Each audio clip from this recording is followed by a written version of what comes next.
Kalau Tuhan masih bisa disamakan dengan ciptaannya, apalagi dinama-namai, apalagi sudah tahu kesukaan dan apa yang dibenci oleh Tuhan, berarti itu bukan Tuhan yang sebenarnya.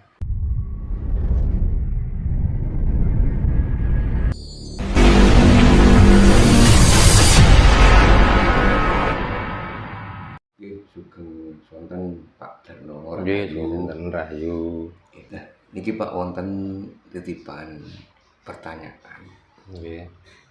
Mungkin butuh pemahaman lebih dalam. Nanti bisa diulas sama Pak Darno ya. Nggih. Kan ada istilah Gusti Allah gitu. Nggih. Kalau orang Jawa sudah jelas bahwa kalimat Gusti itu kan bagusin hati gitu. Nggih.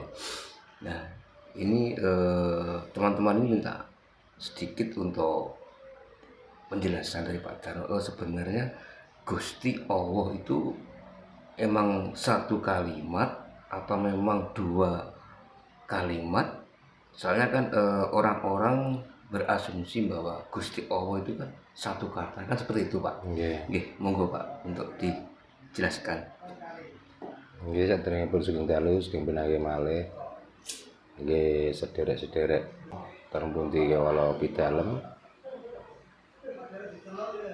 Mugi tansah pinantu ing kararisan kabagian, kamulyan, kesehatan. Dan salam rahayu, rahayu, rahayu sabuti mati.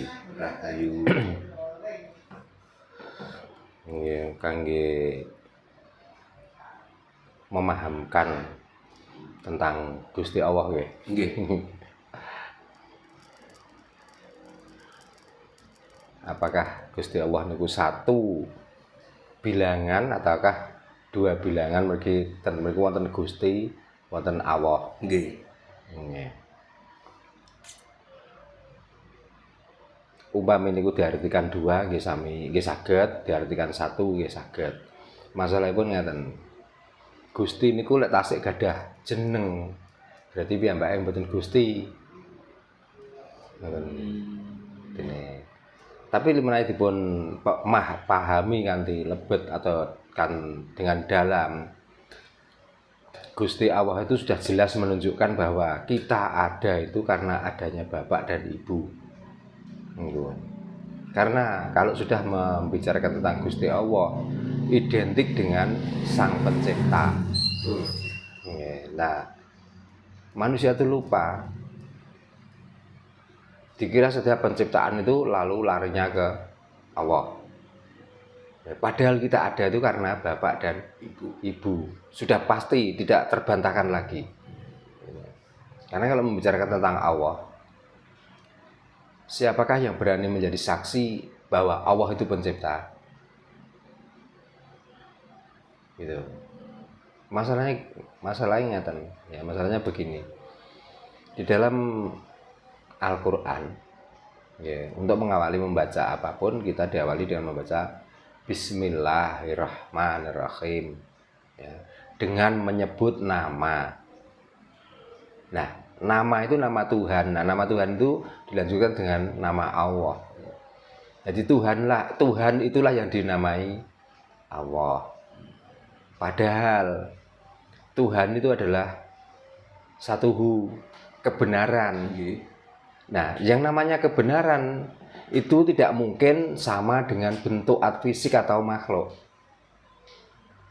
Yang namanya kebenaran, ya kebenaran atau Tuhan itulah yang dinamakan gaib. Maka setelah dinamakan gaib, maka Tuhan tidak bisa disamakan dengan ciptaannya. Disamakan saja bisa, apalagi dinamai, kan nggak mungkin. Nah, itu. Maka laisa kamitslihi syai'un, itulah yang benar. Kalau Tuhan masih bisa disamakan dengan ciptaannya, apalagi dinama-namai, apalagi sudah tahu kesukaan dan apa yang dibenci oleh Tuhan, berarti itu bukan Tuhan yang sebenarnya, berarti Tuhan KW. Itu maknanya. Ya. Jadi kalau Tuhan yang benar, karena Jawa itu sudah menjelaskan bahwa Gusti datan kena kinaya ngopo, artinya Gusti tidak bisa disamakan dengan suatu benda, suatu bentuk, atau suatu wujud, tapi sifat-sifatnya itulah yang menyerupai. Makanya Tuhan tidak bisa dibayangkan seperti apa, tapi sifat-sifatnya Tuhan itu kemungkinan besar seperti apa yang dipelajari atau diajarkan oleh orang Jawa itu. Gitu. Jadi kalau Tuhan itu, apakah Tuhan itu satu, yaitu Gusti? Apakah Tuhan itu Allah? Berarti ada Gusti dan Allah. Jadi itu jawabannya seperti gini. Lebih duluan mana telur sama ayam? Gitu.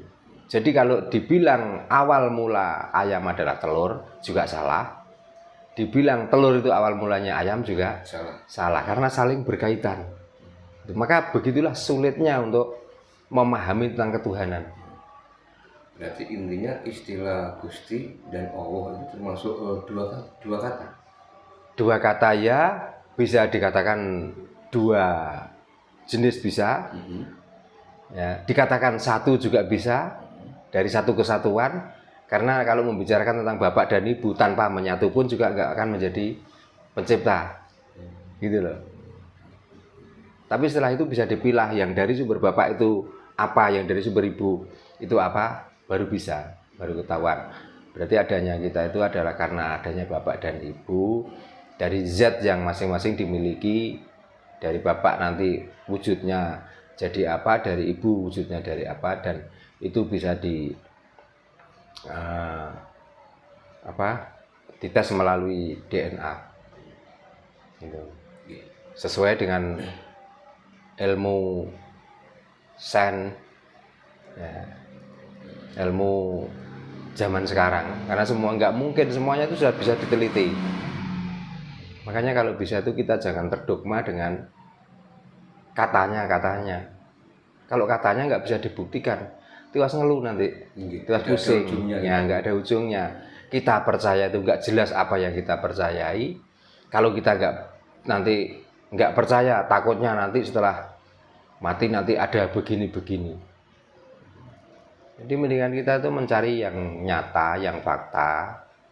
Lalu setelah itu bagaimana caranya? Ya kita ngabekti, kita beribadah pada yang kita percaya itu. Caranya seperti apa? Contohnya? Mengabdi dan ibadah itu. Nah kalau kita itu sudah tahu kita ada itu karena bapak dan ibu, ya kita tinggal taat pada bapak dan ibu. Dan kita menghargai, kita menjaga nama bapak, nama ibu. Kita tidak harus menyembah-nyembah orang lain kecuali kita mengabdi atau kita itu mengabdi pada bapak dan ibu itu. Orang lain katakan guru. Apa guru harus disanjung-sanjung? Oke, boleh disanjung-sanjung. Tapi kalau berlebihan, lebih mulia bapak dan ibumu daripada gurumu. Itu. Wali-wali kita sanjung-sanjung. Oke, karena katanya dia berjasa. Tapi jasanya seperti apa ya nggak tahu loh ya. Wong ini juga cerita. Tetap lebih berjasa bapak dan ibumu. Makanya kalau kepingin bersama, selalu bersama dengan Tuhan, selalu menyatu dengan zat ingkang murweng zat. Satu, hormatilah bapak ibumu. Yang kedua, muliakanlah bapak dan ibumu. Yang ketiga, bahagiakanlah pikir mereka. Nah, tiga hal ini tidak ada yang memberatkan. Menghormati sejelek apapun orang tuamu, karena dialah yang menciptakan kita. Nggak usah membenci orang tua. Memuliakan, ya kalau kita ada, apa kesukaannya orang tua, belikan. Membahagiakan, jangan sekali-kali anak punya masalah itu sampai dilaporkan ke orang tua, sehingga membuat orang tua itu sedih, sehingga orang tua itu membuat orang tua itu ya pokoknya sedih lah, nggak enak. Nah itu caranya. Dikala tiga ini sudah bisa melaksanakan, saya yakin dunia ini nggak ada yang tidak mungkin, semuanya mungkin. Maka orang yang jauh dari bahagia, dekat dengan malapetaka, berarti dia itu nggak bisa menghargai, tidak bisa menyenangkan, tidak bisa menghormati orang tua. Gitu. Kalau dalam istilah Jawa disebut mendem jeru likur duri itu. Nah itu ya. Makanya Jangan kamu tuh menyanjung-nyanjung orang lain. Ilmu memang penting, ya. Tapi dia kan hanya sarana untuk memberi ilmu atau mencerahkan pikiran kita saja. Iya.